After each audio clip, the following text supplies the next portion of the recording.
Hello प्यारे मित्रों, इस चैनल में आप सभी का हार्दिक स्वागत एवं अभिनंदन। अगर आप चैनल पर नए हो तो चैनल को सब्सक्राइब करें और वीडियो को लाइक करें। धन्यवाद। यह प्रेम कहानी एक छोटे से गांव में रहने वाले एक लड़के की है, जो कि अपने नज़दीक के गांव में रहने वाली एक लड़की से मोहब्बत करता था। वह दोनों एक दूसरे को बहुत पसंद करते थे, पर उन्हें पता था कि उनके इस रिश्ते को उनके घर वाले कभी नहीं स्वीकार करेंगे। लड़के का नाम अभिषेक था और लड़की का नाम माधुरी। अभिषेक एक छोटे से किसान का बेटा था और माधुरी एक बड़े जमींदार की बेटी थी। दोनों की हैसियत में काफ़ी समानताएं थी, पर वो कहते हैं ना कि प्यार कभी हैसियत देख के नहीं किया जाता। अभिषेक हर रोज़ शाम 6 बजे माधुरी से मिलने चोरी छुपे उसके गांव जाया करता था। वहाँ वह तालाब के किनारे बैठकर अपनी शादी के सपने को सर्च करने की बातें करते रहते थे। चोरी छुपे मिलना उनकी मजबूरी हुआ करती थी, क्योंकि गांव में अक्सर ऐसे रिश्तों पर हमेशा सवाल खड़े उठते हैं और गांव के लोगों की हमेशा से यही चाहते हैं कि उनके बच्चों का विवाह उनकी जात बिरादरी के अंदर ही हो, ना कि उससे बाहर। और अभिषेक और माधुरी की बिरादरी भी अलग अलग थी, इसीलिए उन्हें इस बात का भी डर भी सताता था। यूं ही रोज़ अभिषेक का घर से एक ही समय पर निकलना और पास के गांव में जाना उसके पिताजी को थोड़ा अजीब सा लग रहा था कि यह रोज़ इसी समय पर रोज़ क्या ऐसा करने इसलिए जाता है। क्योंकि मुझे एक ऐसे तो एक व्यक्ति से दिन प्यार अपने और शक को अटेंशन दूर मिल करने रहा के था, लिए जो उनके जानता था पिताजी कि ने एक उसका महिला को पीछा खुश करने कैसे की रखा सोची जाता है। और वह उसके न पिता ने देखने में उसके काफ़ी अगले ही सेक्सी दिन था, अभिषेक का बल्कि पीछा उससे मुझे किया। शारीरिक जब संबंध अभिषेक बनाते हुए दूसरे गांव कामुक या पहुंचा तो उसके अच्छा भी पिता ने महसूस देखा कि कराया। वह तो जब घर में कोई तुलंग नहीं गांव के होता था जमींदार की बेटी तो हम माधुरी दोनों से साथ में मिल काफ़ी रहा है अच्छा समय और बिताते उसके थे। साथ गले लग रहा था।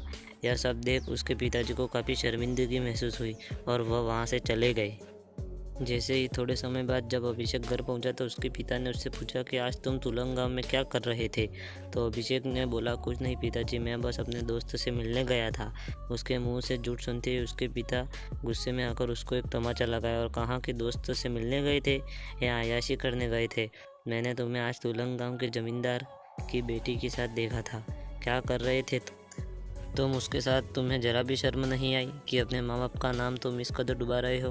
वो तो शुक्र मनाओ कि मैंने आज तुम्हें देख लिया। अगर गांव का कोई और व्यक्ति देख लेता तो बदनामी तो होती अलग, और उस लड़की के भाई तुम्हारे हाथ पैर तोड़ते वो अलग। अभिषेक अपनी की गई गलती पर शर्मिंदा होता है और अपने पिता से कहता है कि मुझे माफ़ कर दीजिए, मेरे से बहुत बड़ी गलती हो गई। मुझे आपको ये बात पहले ही बता देनी चाहिए थी कि मैं माधुरी से बहुत प्यार करता हूँ और मैं उसके बिना एक पल भी नहीं जी सकता। यह सुनते ही उसके पिता उससे कहते हैं कि बेटा देखो, ये बात तुम्हें भी पता है कि वो हमसे हैसियत में कितने बड़े हैं और वह तुम्हारे इस रिश्ते को कभी नहीं स्वीकारेंगे, इसलिए बेहतर यही होगा कि तुम्हें उसे भूल जाओ। अपने पिता की बात सुनकर अभिषेक काफ़ी मायूस हो जाता है और पूरी तरह से टूट जाता है। काफ़ी दिन बीत जाते हैं, अभिषेक और माधुरी एक दूसरे से नहीं मिले होते हैं। माधुरी काफ़ी परेशान होती है कि कुछ दिनों से अभिषेक उससे मिलने क्यों नहीं आ रहा है। कुछ दिन और बीत जाने के बाद माधुरी को और टेंशन होने लगती है, इसीलिए बात की जड़ तक पहुंचने के लिए वह अभिषेक के गांव की तरफ अभिषेक से मिलने के लिए निकल लेती है। जब वह रास्ते में चल रही हो तो अचानक उसकी टक्कर एक लड़के से हो जाती है और वो लड़का कोई और नहीं अभिषेक ही होता है। वह उसको देखते ही उसके गले लग जाती हैं और रो रो कर उसका बुरा हाल हो जाता है और वह उसे कहती हैं कि तुम मुझसे इतने दिनों से मिलने क्यों नहीं आ रहे थे। पता है मैं कितना परेशान हो रही थी कि कहीं तुम्हें कुछ हो तो नहीं गया, पर शुक्र है कि तुम ठीक हो। इतने में अभिषेक माधुरी को चुप करता है और उसको अपनी सारी बात बता देता है कि उसके पिता ने उसको तुमसे मिलते देख लिया था और हमें एक दूसरे को भूल जाने को कहा है। इतने में माधुरी अभिषेक से कहती है कि तुम्हारा प्यार इतना ही सच्चा है कि एक मुसीबत आने पे तुम हमारे प्यार को भूल जाओगे।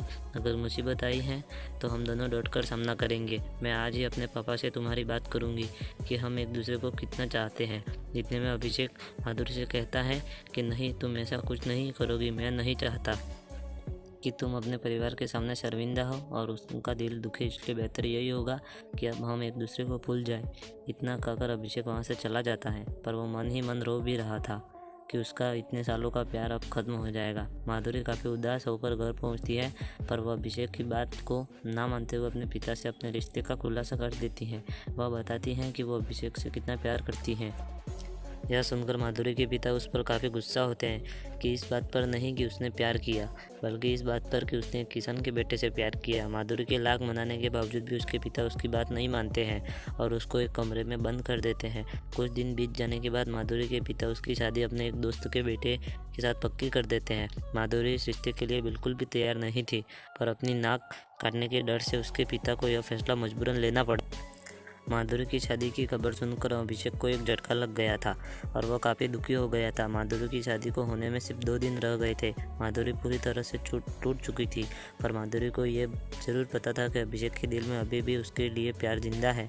उसके अगले ही दिन जब वह अभिषेक के पास पहुंची तो अभिषेक उसे देखकर बहुत खुश हो गया और वह एक दूसरे को देखते ही देखते गले लग गए। फिर माधुरी ने उसे बताया कि वो सब कुछ छोड़कर उसके पास आ गई है, चाहे कैसे भी हालात हो उसी के साथ जीना और मरना चाहती हैं। उसकी ये बातें सुनकर अभिषेक भी काफ़ी इमोशनल हो गया और उसने भी उसको जीने से लेकर मरने तक का साथ निभाने का वचन दिया। इतने में माधुरी के घर वाले देखते हैं कि माधुरी घर पर नहीं है, वह घर से भाग गई है। इतने में उसके पिता का शक सीधे अभिषेक पर जाता है कि वो उसी के घर भागी होगी।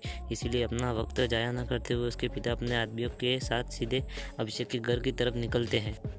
जितने में अभिषेक और माधुरी वहाँ से कहीं दूर जाने की सोच रहे होते हैं, इतने में माधुरी के पिता वहाँ पहुँच जाते हैं और उसको वहाँ ही ले ही जा रहे होते हैं कि इतने में अभिषेक माधुरी के पिता से प्रार्थना करता है कि हमें अलग मत करिए, हम एक दूसरे के बिना नहीं रह सकते हैं। पर माधुरी के पिता उसकी बात भी नहीं सुनते हैं और उसे गोली मारकर हत्या कर देते हैं। यह सोचकर कि अब ये लड़का ही नहीं रह गया तो माधुरी भी अब कहीं नहीं जाएगी और उनकी गाँव में बेइज्जती होने से भी बच जाएगी। अभिषेक अब मर चुका था और अगले दिन माधुरी की शादी होनी थी, पर माधुरी इस शादी के लिए बिल्कुल तैयार नहीं थी, बल्कि वह तो अभिषेक के गम में डूब में चुकी थी। उसने यह वचन लिया था कि अगर जिएंगे तो अभिषेक के लिए ही और मरेगी तो भी अभिषेक के लिए ही। अब शादी होने में सिर्फ कुछ ही समय रह गए थे और माधुरी तो अभी तैयार नहीं हुई थी। यही गम में सोचते सोचते अचानक उसकी नज़र चूहे मारने वाली दवाई पर पड़ी और बिना सोचे समझे वह दवाई उस रेड पॉइजन को उठा लेती है और उससे खा लेती हैं। यह सोचकर कि अब जीते जी तो वह उसकी ना हो सकी, पर मरकर तो उसकी हो सकती हैं और उसके कुछ पल बाद ही माधुरी की मौत हो जाती है। दोस्तों, आशा है कि आपको यह स्टोरी बहुत अच्छी लगी होगी। अगर पसंद आई है तो लाइक करें, कमेंट करें, शेयर करें और चैनल को सब्सक्राइब करें। धन्यवाद।